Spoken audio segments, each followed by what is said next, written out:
Sie kommen aus der ganzen Schweiz. 7 Landfrauen aus 7 Regionen. Sie kochen, backen und essen gern. Und sie stellen sich einem Wettbewerb um die beste Regionalküche. Mit dabei sind Anja Mag aus Weissachen im Kanton Bern. Aus dem luzernischen Rohrmatt die Monika Kurmann-Emmenegger. Aus Seis im Kanton Aargau Daniela Huwiler. Von Balterswil im Thurgau Helen Imhof. Aus Kägiswil im Kanton Obwalden Lydia Barmettler. Von Unterägeri im Kanton Zug Katrin Itten. Und aus dem schweizerischen Rickenbach Eliane Schürpf. Das ist SRF bei den Leuten, Landfrauenküche.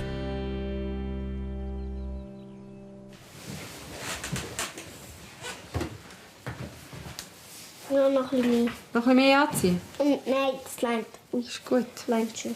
Längt's? Ja. So. Heute ist das grosse Landfrauenessen bei der Monika Kurmann-Emmenegger zu Rohrmatt bei Willisau. Geht das? Ja. Ich glaube, du bist wieder gewachsen. Ich bin schon ein bisschen nervös. Aber ich freue mich vor allem jetzt so, dass endlich der Tag da ist und dass es jetzt losgeht. Und ich freue mich riesig auf die Frauen. Und die sind schon unterwegs durch das Luzerner Hinterland. Sie weisen über das Menü und die Zutaten von der Monika.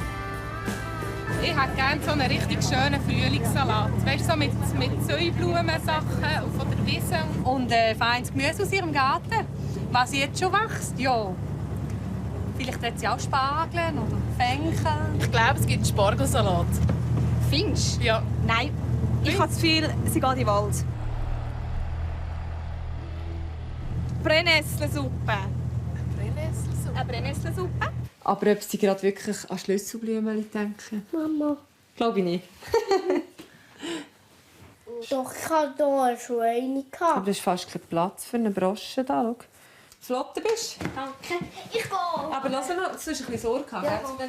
zu diesen Hosen. Und Du musst das klären. sehr gerne. Weil die Monika so züchtet, sind sich die Frauen einig, was heute für Fleisch auf den Tisch kommt. Im Hauptgang gibt es etwas Schweiniges. Auf jeden Fall. Ja, Ja. das wird so sein. Also, Ja, ich denke, Vielleicht ein Nierstück. Ich glaube auch, dass es etwas vom Säule gibt. Also vielleicht auch ein Filet oder so. Knapp daneben. Es gibt Seidfleisch. Das Stück ist ein abgedecktes Schild vom Rind, speziell dafür geeignet. Wir mussten ein Rindli metzgen. Und das machen wir nicht so regelmässig, sondern eigentlich nur dann, wenn eins wirklich nicht trächtig wird. Ja, die Kerntemperatur sollte irgendwo um 85 Grad sein am Schluss.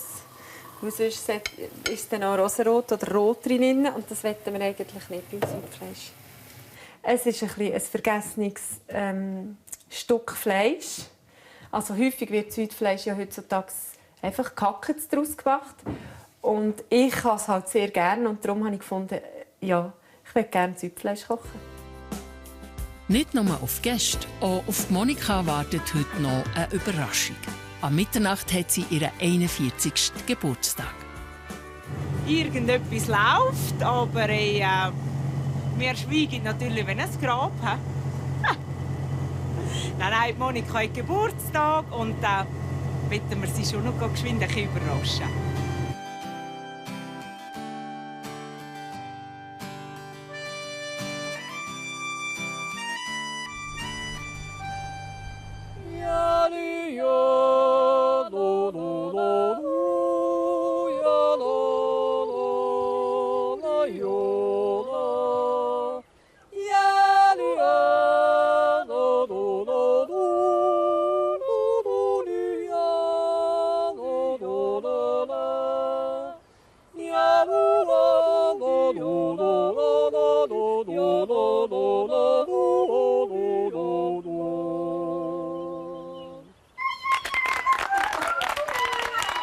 Liebe Frauen, schön seid ihr endlich da. Ich freue mich unsinnig.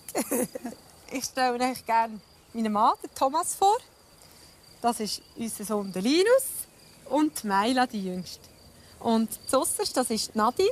Sie hilft mir heute in der Küche. Und dann haben wir hier hinten ein feines Apero vorbereitet mit Käse von unserer Käse und ein bisschen Zöpfen. Dort doch bitte zugreifen. Hey, ja. Oh. Nein! Zum Wohl schmutzen. Schau, jetzt kommen gerade die Kühe rein. So schön.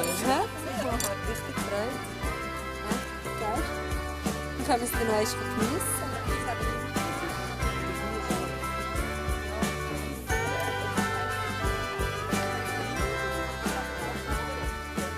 Also, liebe Frauen, ich muss weiter kochen, dass es nachher irgendetwas gibt.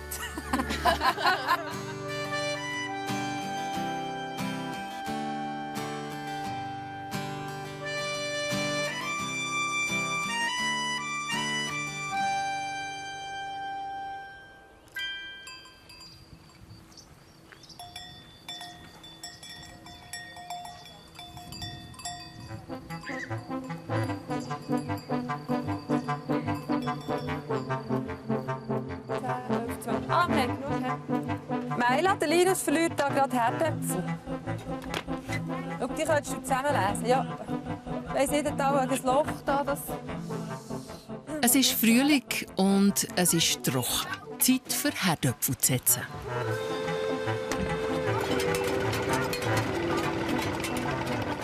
Auf dem alten Herdöpfelsetzgerät arbeitet die ganze Familie mitsamt dem Angestellten und dem Lehrling. Es braucht flinke Hände. In jedem so Schälchen muss Herdöpfel sein. Weil wenn einer fehlt, dann sieht man das nachher. Es gibt eine lückige Reihe. Der Bauer kann immer nachher kontrollieren, wer gut gearbeitet hat. So viel, wie ich sehe, löse ich alle Orte Herdöpfel ab, und das ist gut. Monika ist selber auf einem Bauernhof im Entlebuch aufgewachsen. Ich wollte eigentlich früher nicht unbedingt Bauern, weil ich daheim sehr viel helfen musste. Und irgendwie, ja, wollte ich eigentlich nie so angebunden sein. Ich hätte lieber ein bisschen freier sein. Aber jetzt passt es so und ich arbeite sehr gerne draussen und überall mithelfen und mit anpacken. 75 cm, Meila, musst du haben.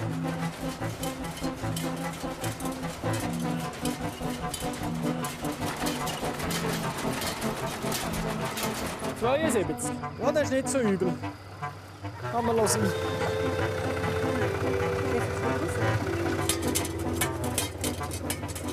Kurmes bauen da schon in der 5. Generation. Das Herdöpfelsetzen ist mittlerweile Tradition. Ja, wir haben das schon seit Jahren und wir mögen jetzt für unsere Fläche in einem Tag durch. Und es ist auch noch ein Familienevent.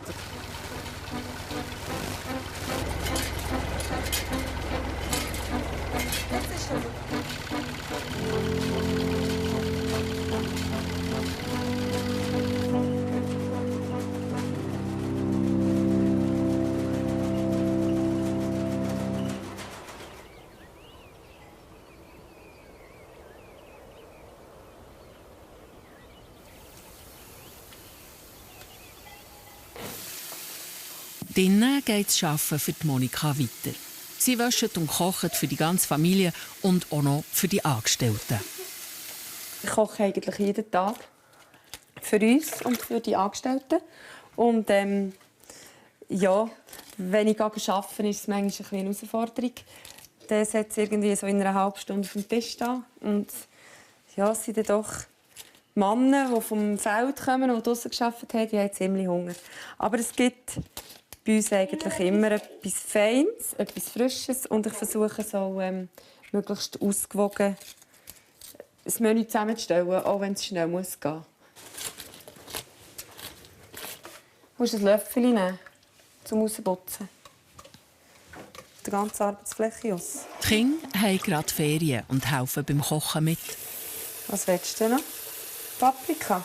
Kurkuma? Paprika und Kurkuma. Ich will nur eins von beiden. Paprika.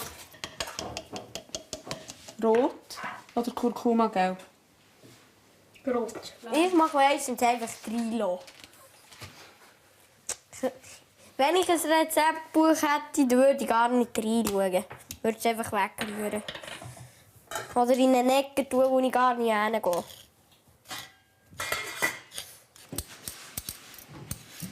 Da zuerst ein bisschen abputzen. So. Ja. Einfach dort, wo es noch Dreck dran hat. Ja. Gell? Gut. Und dort tust du Nachher, sie vierteln. ja, und das hier unten abschneiden. Nein, das kannst du sein. Das ist so topfrisch. Das kannst du sein. Das macht doch nichts, wenn es auch ein bisschen so sind. Nein, das macht nichts. Ja, das ist super. Das ist tipptopp. Tipptopp ist es. Wir müssen gerade mischen. Ja, dann tun wir es alles zusammen andämpfen. Das, was Mami kocht, ist eigentlich immer fein. Danke, Kocht immer Linus. gut. Auch wenn sie krank ist. Sogar wenn sie Geschmacksverlust hat, hat sie gut gekocht. Ja.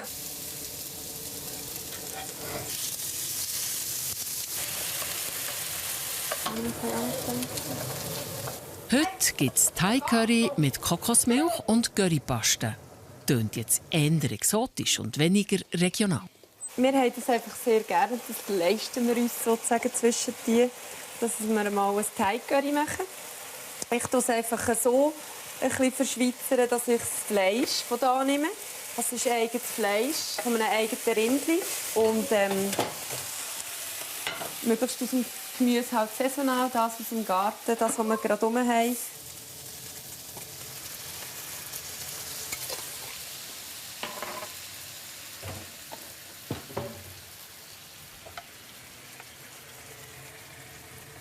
Ich würde gerne Schuh.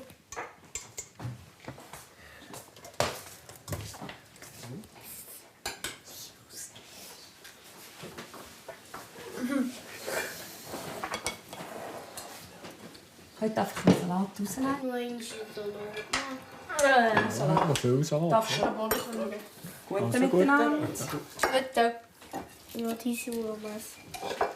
Ich koche eigentlich gerne für so viel. Und wenn es dankbare Esser sind, also wenn möglichst das, was ich gekocht habe, wegkommt, das ist eigentlich schön. Ein schönes Gefühl. Das Essen gefällt mir sehr gut, es ist immer fein. Und man hat immer genug, ja. Dass ich nie Hunger habe. Sehr gut, ja. Nein, das ist wirklich gut, ja. Der Peter geht nach dem Mittag mit den Herdöpfeln, die wir abgepackt haben, die ausliefern und wir gehen dann zäunen für die Kühe und Fuchssachen vor. Mit Mutterkühen, Sauzucht und Ackerbau gibt es gerne etwas zu tun.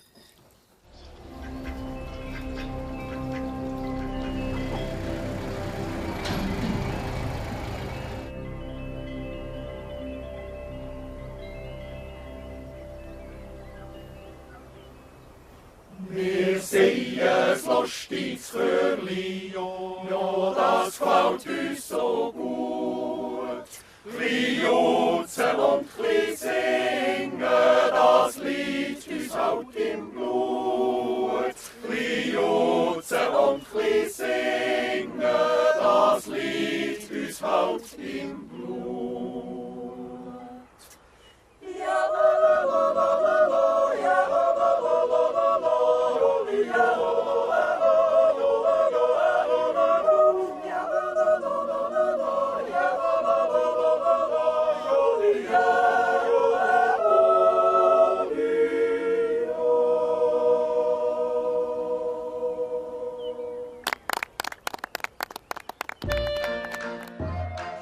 Die Monika ist im Jodlerclub. Zum Geburtstag von der Präsidentin Sandra gibt es ein Ständchen. Seit 22 Jahren jodelt Monika schon. Ein wichtiges Hobby für sie. Das ist für mich so der Ausgleich zum Alltag, manchmal zum strengen Arbeiten. Dann kommst du an die Probe und singst zusammen und tust wieder ein schönes Lied zusammen erarbeiten. Und nachher noch ein bisschen zusammensitzen und gemütlich sein, zusammen diskutieren, über dies und jenes reden, das ist mega wertvoll. Bedeutet mir viel, ja. Wegen dem Jodeln ist Monika bei der Landfrauenküche dabei. Da ist sie bekannt für ihr feines Essen. Ich weiss doch auch nicht. Ich habe immer gesagt, irgendwann melde ich dich noch an bei der Landfrauenküche. Und das sind ja so viele Fragen. Die wollen so viel wissen. Und dann haben wir das zusammen tiptop zusammenbröseln. Und wir hatten eine Scheissfreude, als wir es abgeschickt haben. Und noch viel mehr Freude, als sie uns haben. Kochhilfe gibt es von der Nadine. Ein bisschen Aufregung ist schon. Ich bin ein bisschen nervös und gleich freue ich mich sehr. Ich bin ein bisschen weniger nervös, aber ich muss auch noch helfen. Nur in Anführungszeichen. Ja, kommt gut.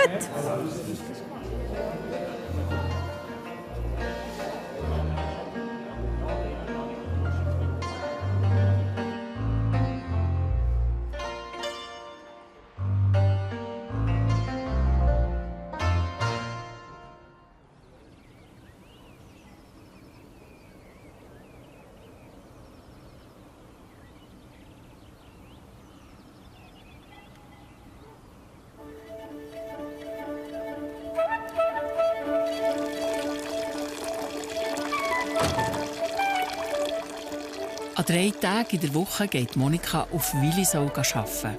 Sie hat das KV gemacht und arbeitet in der Stadtverwaltung.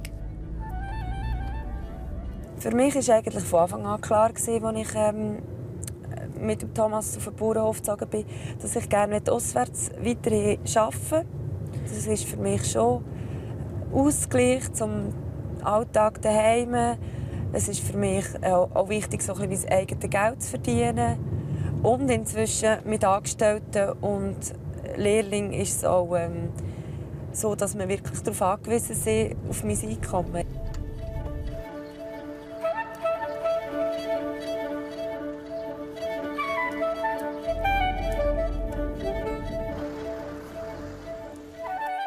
Die Monika ist Leiterin Sozialamt der Stadt Willisau. Da haben wir um das hier auch drin, wegen der Kinderbetreuung und so. Dass das alles korrekt und dass das alles läuft. Wir stellen auf dem Sozialamt eigentlich die Anträge auf Sozialhilfe, die die Sozialarbeiter stellen.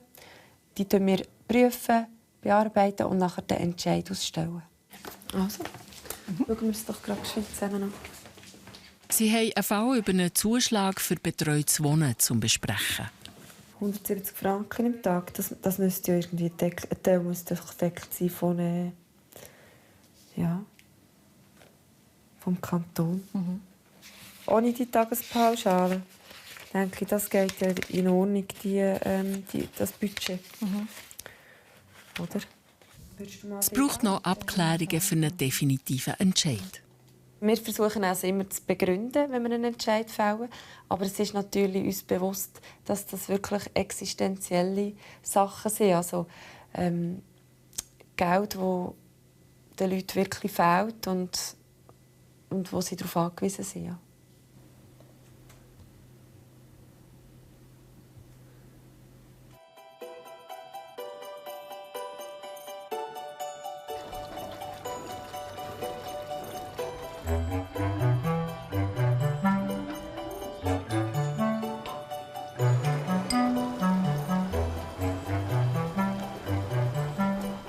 Schon mitten in der Woche fährt Monika für die Landfrauen an kochen. Jetzt haben wir auf 61 Grad, es muss 72. Durch das, dass wir jetzt im Frühling ja im Garten noch nicht so Früchte haben, habe ich mir überlegt, was ich als Dessert oder überhaupt was ich soll in meinem Menü kochen soll. Und dann habe ich halt statt Früchte gedacht, ich gehe eher ein bisschen auf Milch, die wir selber haben. Und ich mache seit Jahren eigentlich schon Joghurt selber machen. Und dann ist das wie ganz nachgelegen, dass ich irgendein Quark-Dessert machen könnte. In die Bäuerinnenschule, wo man die Milchverarbeitung lernen konnte, ist Monika nicht gegangen. Sie hat sich selber zu helfen gewusst. Ich habe einfach mal angefangen und gesucht nach einem Rezept für Quark und habe das gefunden in einer alten Landwirtschaftsbibel. Und ja, eigentlich ist es nicht so eine Sache.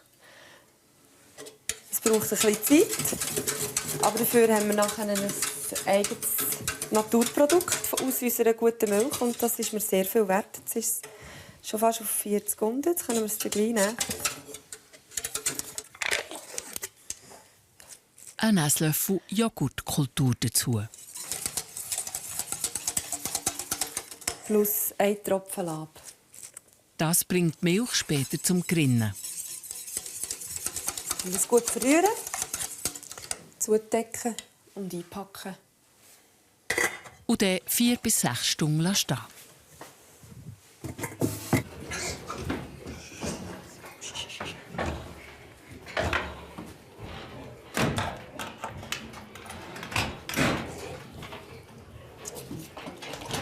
Kurmes haben 65 Muttersauen. Neben Milchvieh ist die Sauzucht ihr zweites grosses Einkommen. Die Pferde hier sind 2,5 Wochen alt und noch nie von der Muttersau fort. Heute müssen sie zum ersten Mal von der Moore weg.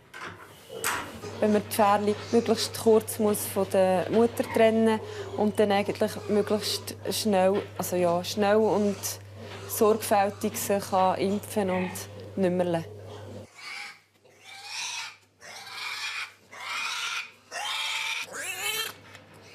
Ja, schon geschafft. Ganzes gut.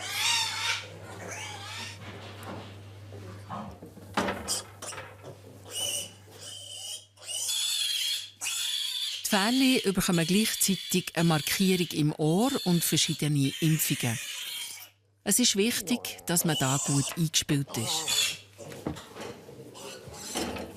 Wir ticken relativ ähnlich. Und wir verstehen uns manchmal sogar ohne Worte. Es harmoniert eigentlich wirklich miteinander. Und klar gibt es immer jemanden mal, dass man einander geschwind ein bisschen anmurrt. Aber nein, es ist super, mit ihr auch zu arbeiten. Ja. Macht Spass. Und dann gibt es eine schöne Überraschung nebendran. Die nächsten Pferde kommen gerade auf die Welt. Grüezi. Nicht? Ja, das ist immer eigentlich ein Wunder, wenn so Pferde auf die Welt kommen, wie wenn ein Kälbchen auf die Welt kommt oder ein Kind. Ja, ja, machst das gut, Hasi.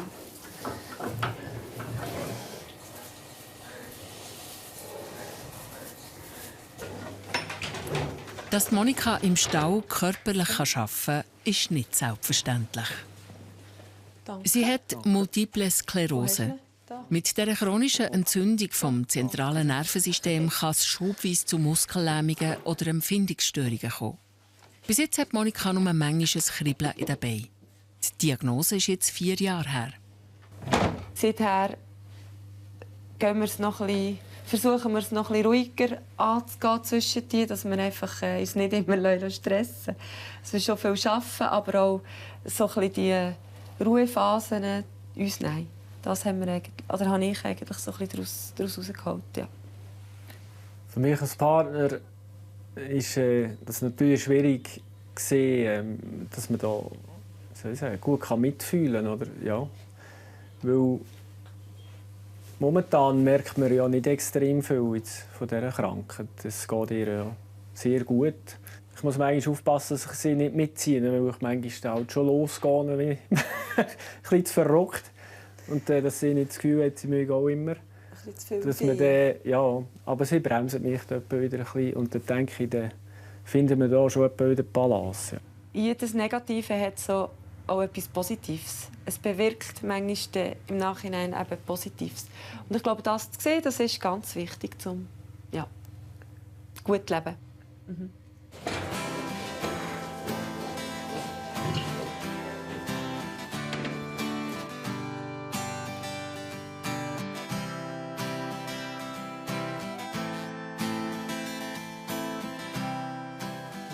Jetzt hat die Milch gestockt.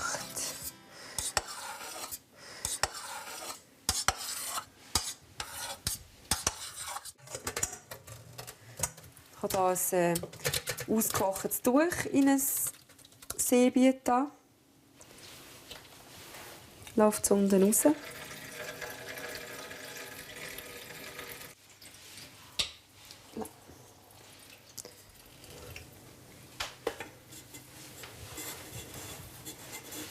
So.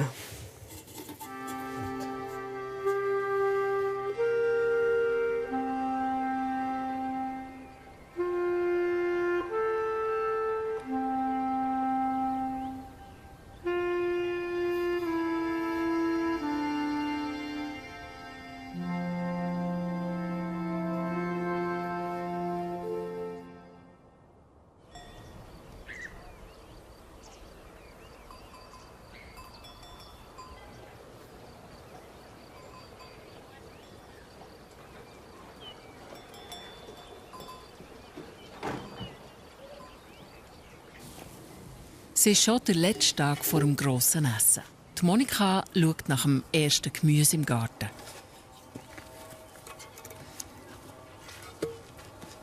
Da sieht es doch schon ein bisschen besser aus. Ich habe gerne möglichst gleich Salat aus dem eigenen Garten. Und darum tue ich eigentlich jedes Jahr ein bisschen Schnittsalat, säen, Kresse. Wenn es die Temperatur ein bisschen wärmer werden, kann man das schon gleich nehmen. Das ist immer ein schöner Moment. Es war schon eine Herausforderung, sich ein Frühlingsmenü zu überlegen, das man aus dem Garten holen kann. Weil ja, es wächst halt wirklich, wie man jetzt sieht, nicht so viel noch. Ein bisschen Kresse und ein bisschen Schnittsalat, Rucola. Aber aus dem nachher ein Gemüse zu machen, das war schon eine rechte Herausforderung. Schlussendlich gibt es jetzt etwas halt aus der Gefrierung und in Kombination mit aus dem Garten schon auch so Kräutchen, die jetzt doch schon davor sind langsam. Und mit den Herdöpfeln, die bei uns auf dem Feld ja wachsen und die wir selber an Lager haben. Ja, und vielleicht kommt noch ein Radiesli auf den Teller. Das weiss ich noch nicht.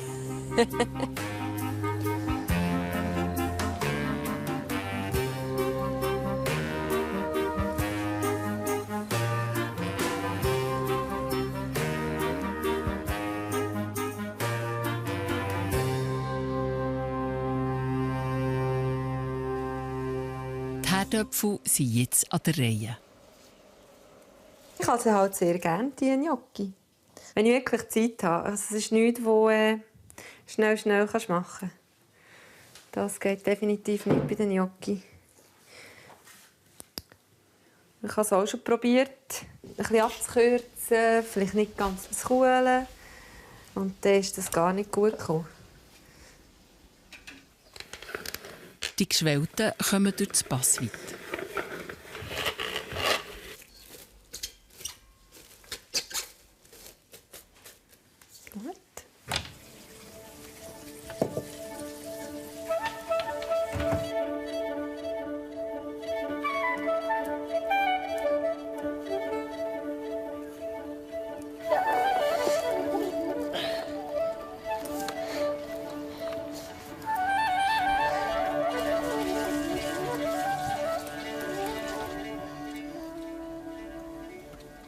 Das Mehl dran.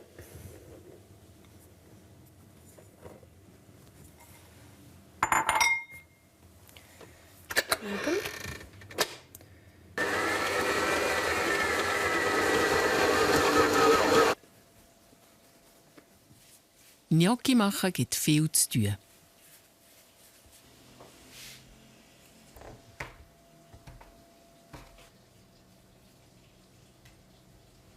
Das typische Streifenmuster. Eigentlich sagt man ja, dass die Soße besser dran hat.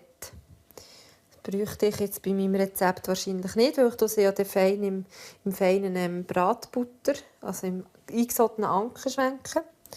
Aber es sieht halt ein bisschen schöner aus.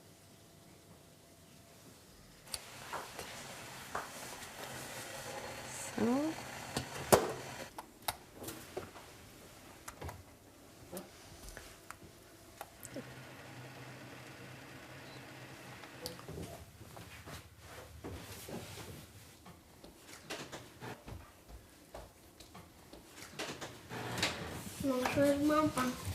Ich tue hier noch basteln. Dekoration. Und du? Ich esse den, den ich ausgelernt habe, deine 100 Osterhase.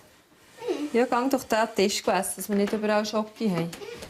Du kannst auch etwas essen. Nimmst du ein Joghurt? Was könnte ich essen? Ein Joghurt? Joghurt hat es nicht mehr. Ich habe Schuhe holen. Die Dekoration für morgen kommt von der Matte vor dem Haus.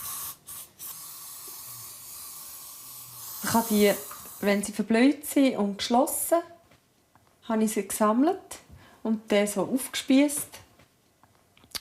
Und jetzt gewartet etwa einen Tag, bis sie aufgehen. Und jetzt sollten sie eigentlich dranbleiben und nicht davonfliegen. Meistens funktioniert es. Ich bin nicht so die gerne Nifeli-Arbeit macht, aber jetzt da finde ich, es passt so gut zu mir. Ich finde die so schön, Pusteblumen. Die Säublumen.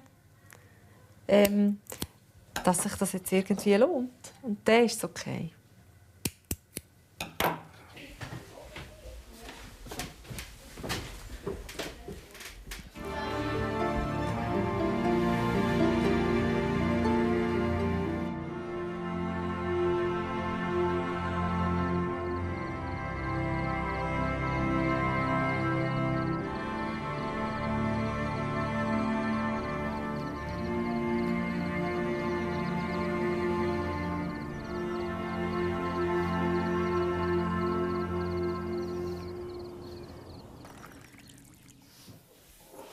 Aufs Essen. Oh, hey. Die schönste. Das könnte ich noch nehmen. Schmeckt fein. Los geht's als erstes gerade mit dem Dessert. Ein süßes Zitronenmelisse-Pesto für die selber gemachten Quark. Mit dem Originalrezept hat es mir einfach noch zu wenig nach Zitronenmelisse geschmeckt. Und dann habe ich mir überlegt, wie man das noch ein bisschen ich mache gerade Kräutchen für die Soße bereit. Für Strüssli, gell? Ja, genau. Dann haben wir noch den zum Strüssli. Und vielleicht könnte man noch ein bisschen Rosmarin nehmen. Die auch noch da drin. Soll ich da drin tun? Und fürs Dekorieren auch. Ja. Ich finde es halt noch schön, wenn es so ein bisschen marmoriert ist, leicht.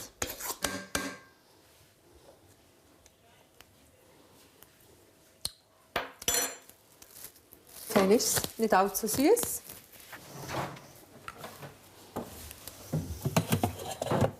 So.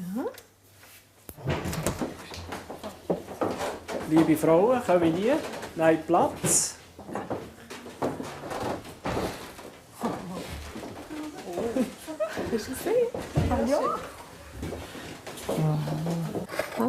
Getrocknete Schlüsselblümchen für die Suppe.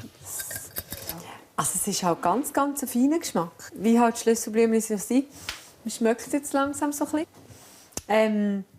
Es ist schwierig, dass man es noch spürt. Man darf wie nicht zu viel Salz, nicht zu viel andere Gewürze rein tun. Es ist wirklich sehr, sehr viel. Das reicht im Fall schon. 57. Ja. Gut. Hast du schon so rein? Ja, mach's gut. Danke. Toi, toi, toi. Hallo, liebe Frauen. Hallo. Hallo. Ja. Sind ihr wohl? Ja. Tipptopp, sehr schön. Schön. Ich komme euch gerne das Menü vorstellen. Ihr seid sicher schon mega gespannt. Ja. Hat schon fein geschmeckt. Ja. Ist wahr? Ja, das ist gut. Also zur Vorspeise gibt es eine Schlüsselblümchensuppe mit einem Baumnussbrötchen, das habt ihr schon auf dem Tisch. Dann zum Hauptgang gibt es ein Südfleisch an einer weißen Kräutlisauce. Dazu Bohnen und Herdöpfelgnocchi von diesen Lagerherdöpfeln, die wir ja selber anbauen. Genau. Und zum Dessert gibt es ein Karamell-Äpfelkompott, ein Zitronenmelisse-Quarkcremeli und ein Schoki-Baumnussherz. Ich wünsche euch einen guten. Danke. Und bis später. Ja. Später.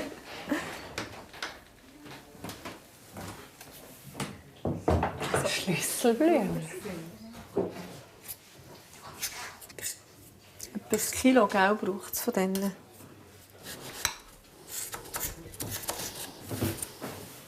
Die abgießen. Und wirklich noch so haben. Von diesen Schlüsselblümchen. Anke mit Mehl drin zum Abbinden.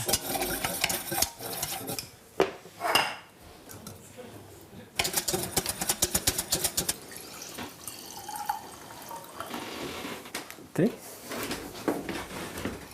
Danke vielmals. Zum Wohl. Zum Wohl. Zum Wohl. Zum Wohl. Zum Wohl. Ja, los ist auf alles, gell? Sie haben jetzt etwa 3 haben jetzt nasse Hosen, aber sie sind gleich da. Sie sind so mucksmäusig schlimm, wenn das Bier kommt. Das ist schlimm. Es wäre schön, wenn sie reden, weißt du, würde es nicht auffallen, dass ich so Aber wir haben doch letzte Woche geübt. Ja, das war anders. Irgendwie. Jetzt kommt da noch ein bisschen Rahm und Ei rein, um noch eine abzubinden, also legieren, glaube ich, sagt man dem.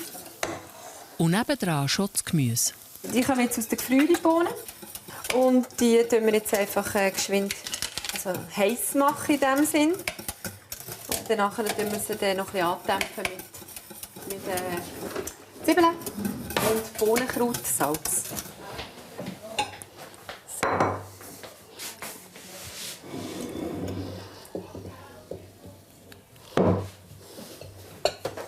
Ja, das ist verlaufen, bis ich die... Zur Vorspeise gibt es eine Schlüsselblumensuppe mit einem Baumnussbrötchen. Fangen wir mit dem Süppli an. Das finde ich mega toll. Ich weiss, ja, danke vielmals. Das ist ja so ein Stängel, oder? Ja, genau. Ich wünsche euch einen guten Miteinander. Danke. Aber du merkst, dass mit Mehl das macht Spass. Hast du nicht das Gefühl, im ersten Löffel das Gefühl, es ist wie Mehlsuppe? Ich habe einfach vom Geschmack her das Gefühl, also vom Geruch. Ich esse eben viel Schlüsselblumen. Ja, ich eben nicht. Ich kenne es gar nicht. Schmeckt die so? Also geschmeckt macht es gut raus. Ja, es ist noch schwierig, wenn man noch etwas noch nie gegessen hat. Aber ich habe so ein bisschen, es war ein bisschen wie eine Mehlsuppe und einfach so einen feinen Geschmack noch dazu. Ja, unter dem Lindenbaum.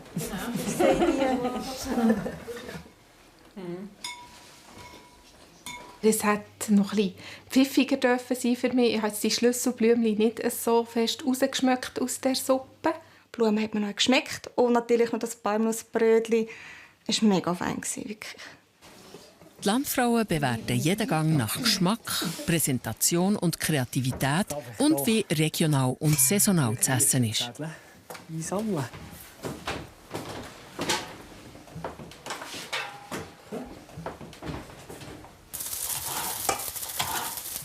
Jetzt, wenn es gekocht ist, ist es eben auch so eine Sache. Weisst nicht mehr, wo du anfangen musst. Ist gut, hä? Ich finde schon. Gut. Es ist leicht rosa noch, aber es ist okay. Also, ich glaube, es ist nicht zäh.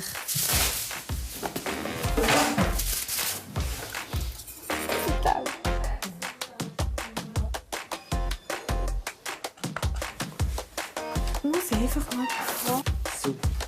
Ich glaube schon, dass das Kannst du nachher ja, ich komme. Ich tue das geschwind abstellen. Das ist nicht... Hauptgang: Seitfleisch an einer Kräutersauce, dazu Herdöpfel, Gnocchi und Bohnen.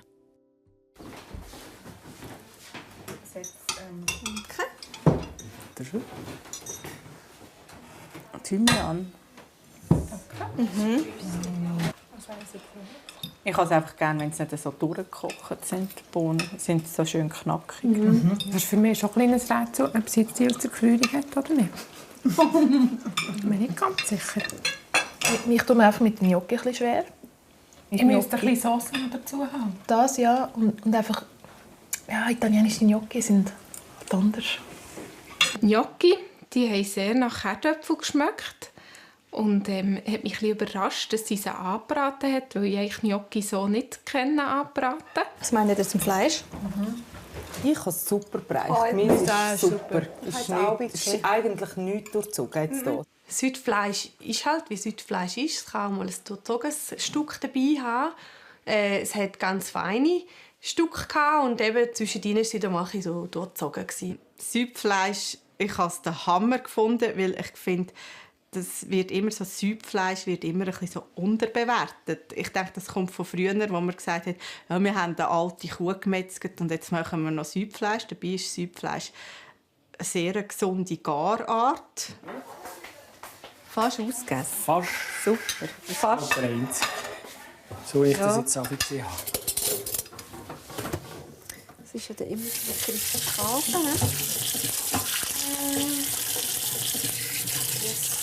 Genug karamellisieren sie und aber nicht zu dunkel werden. Also ein bisschen mutig muss man sein, habe ich auch schon gelesen. Und aber nicht zu mutig. Süssmostri zum Ablöschen.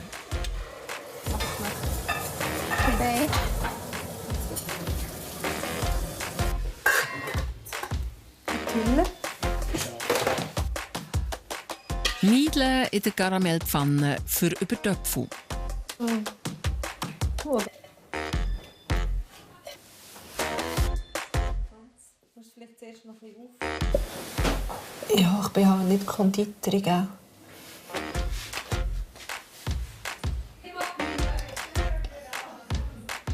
Das Tüchchen vergessen. Ja. Nein, das ist noch nicht.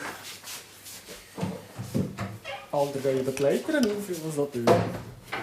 Entschuldigung.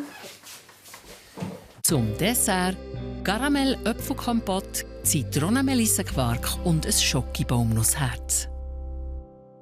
Dessert? Oh! Schoki.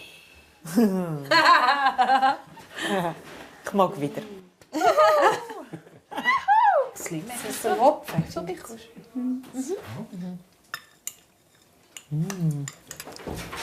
ja, ist sehr erfrischend, ja.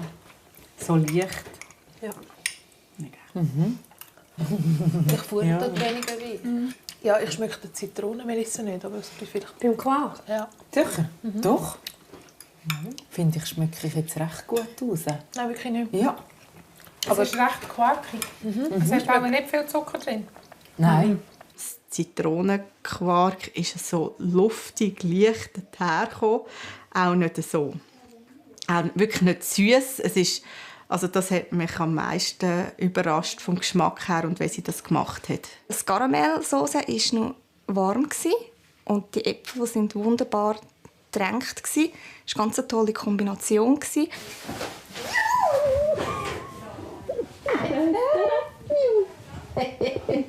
Danke vielmals. Super. Mir geht's gut. Es ist ohne grosse Pannen haben wir das irgendwie gerockt, ja. Yeah! Wenn ich nicht unten. Danke. Ist gut gegangen. Schön. Ja. Hast du es gut gemacht? Ja. Hey.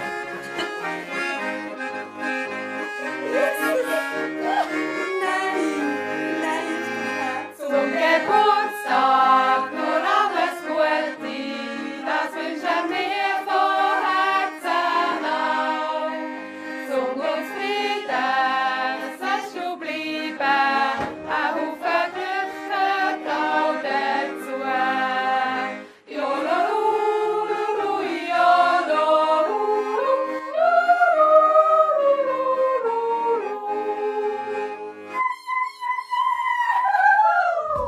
Hey, danke vielmals!